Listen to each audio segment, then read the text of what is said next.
दोस्तों, आज हम आपको बंदर बनने वाले लोगों के बारे में बताने वाले हैं। गांव के लोग बंदर कैसे बन गए, उन्होंने ऐसा क्या किया जो वो लोग बंदर बन गए। चलिए सुनते हैं। दोस्तों, एक बार का जिक्र है, किसी गांव में जवान लोग रहा करते थे। उनके उम्र 30 साल से ऊपर जाती ही नहीं थी। उनके पास सारी नियामतें थी, कोई बीमारी उनको होती नहीं थी, खुशियां ही खुशियां थी, कोई गम नहीं था। जब सब कुछ उनको मिला हुआ था तो ऐसा क्या था जो उनके पास नहीं था? तो उनके पास बस ईमान नहीं था। वो बुतों की पूजा किया करते थे।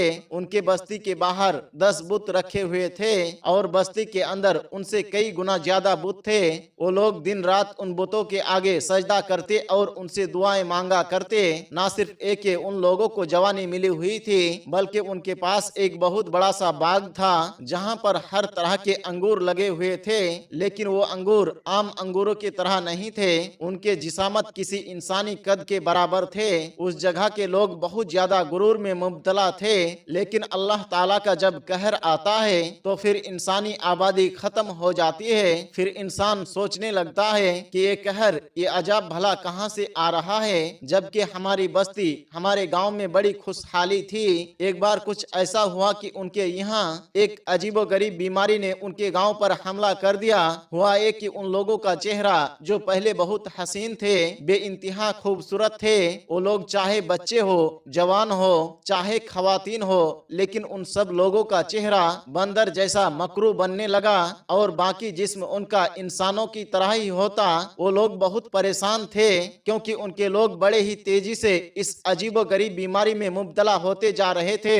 वो लोग उन बुतों के आगे सजदा करते और कहते, हमें बचाओ, हमें इस बीमारी से निकाल लो। हमारी शक्ल क्यों ऐसी बन रही है? क्योंकि ना सिर्फ बच्चे, अब जवान भी बंदर जैसे बन रहे थे। उन्होंने कहा, हमने भला ऐसा कौन सा गुनाह कर दिया है? लेकिन वो बुत कुछ अगर सुनते तभी ना कुछ कहते। वो बुत तो इंसानों के बनाए हुए बुत थे। उन लोगों का एक बड़ा आदमी था जिसने ये सारी निशानी देखी तो कहने लगा, मेरा इल्म ये कहता है कि इस बीमारी को सिर्फ एक इंसान सही कर सकता है। वो लोग कहने लगे, कौन इंसान है? आप उसे क्या हमारे खातिर उसे बुला सकते हैं? वो कहने लगे, नहीं, अभी वो नहीं आएगा, वो हम में से नहीं होगा, यानी वो हमारे मजहब से नहीं होगा, वो किसी और मजहब का होगा। वो लोग कहने लगे, वो किस मजहब का होगा?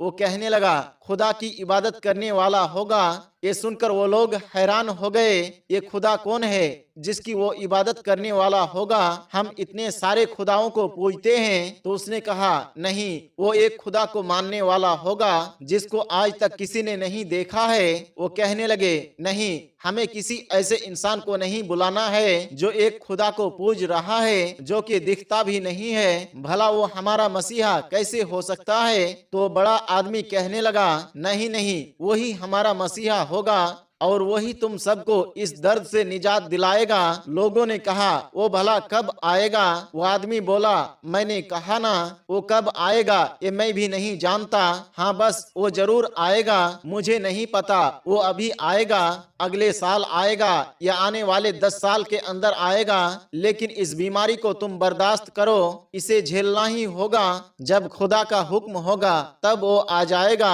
अब वो लोग अजीब अंदाज में उस आदमी को देखने लगे। ये तो हमारे ही साथ रहने वाला है, हमारे ही तरह बुतों को पूजने वाला है। ये कैसे एक खुदा की बात कर रहा है? लेकिन जो कि उन सब में बहुत मुअज़्ज़ज़ था, उसको सब लोग मानने वाले थे, तो उसके बात को मानने वाले लोग खामोश थे। लेकिन वो लोग अब मंत्र पढ़ने लगे, पूजाएं शुरू कर दी, उन्होंने चढ़ावे चढ़ा दिए, हकीमों से इलाज करवा लिया, लेकिन तेजी से वो बंदर बनते चले जा रहे थे।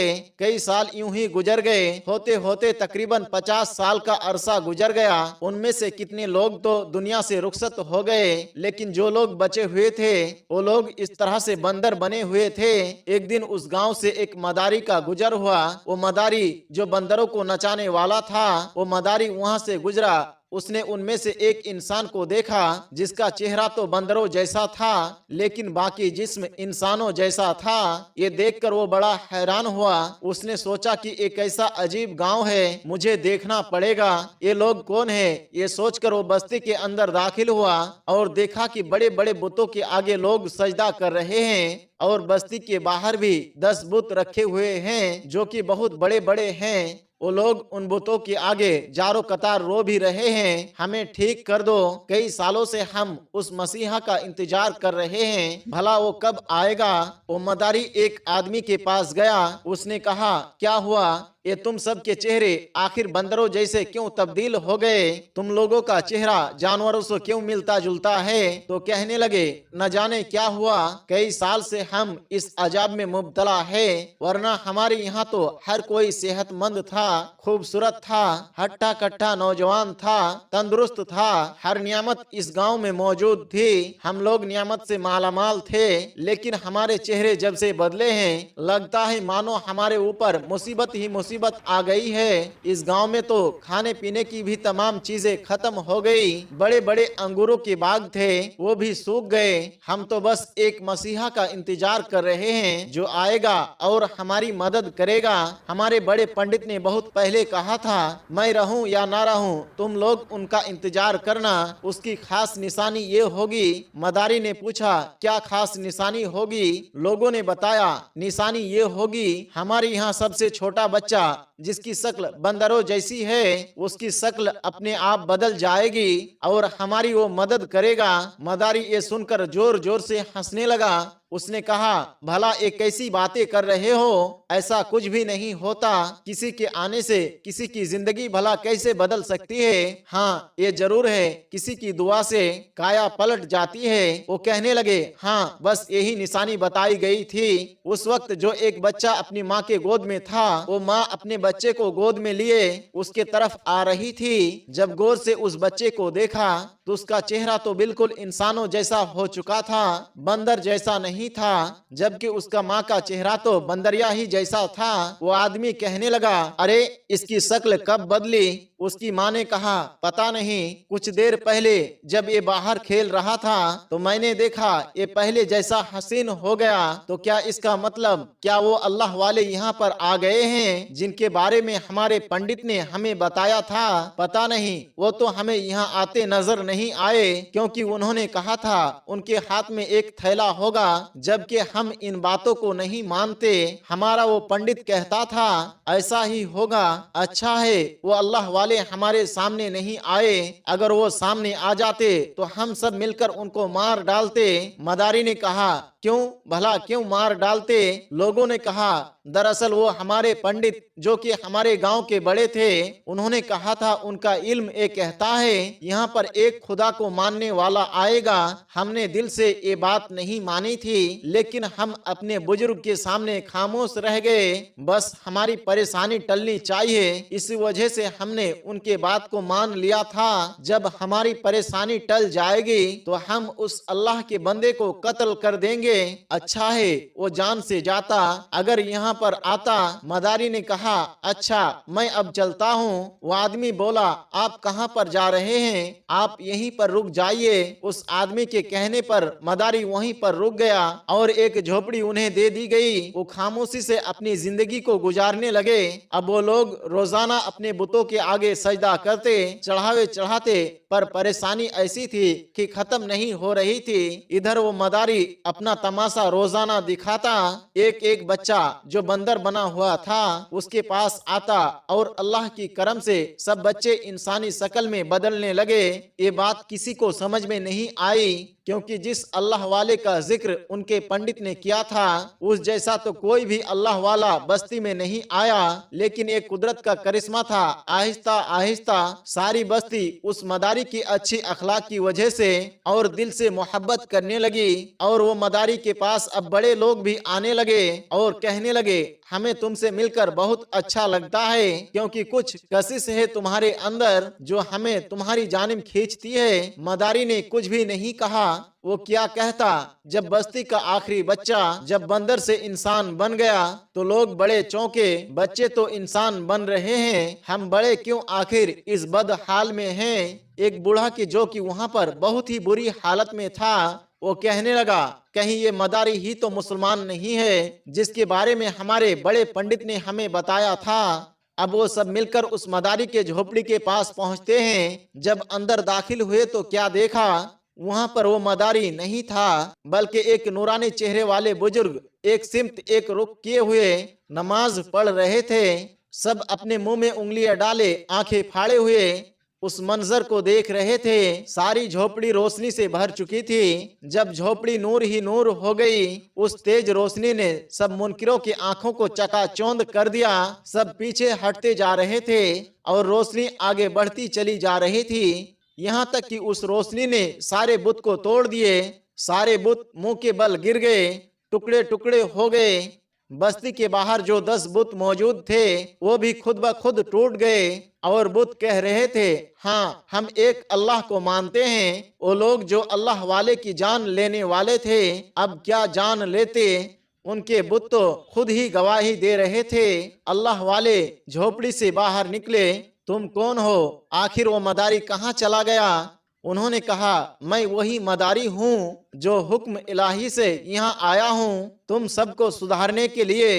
तुम्हारे पंडित ने जिसके बारे में कहा था, मैं वही हूँ। सब तो वैसे ही कांप रहे थे।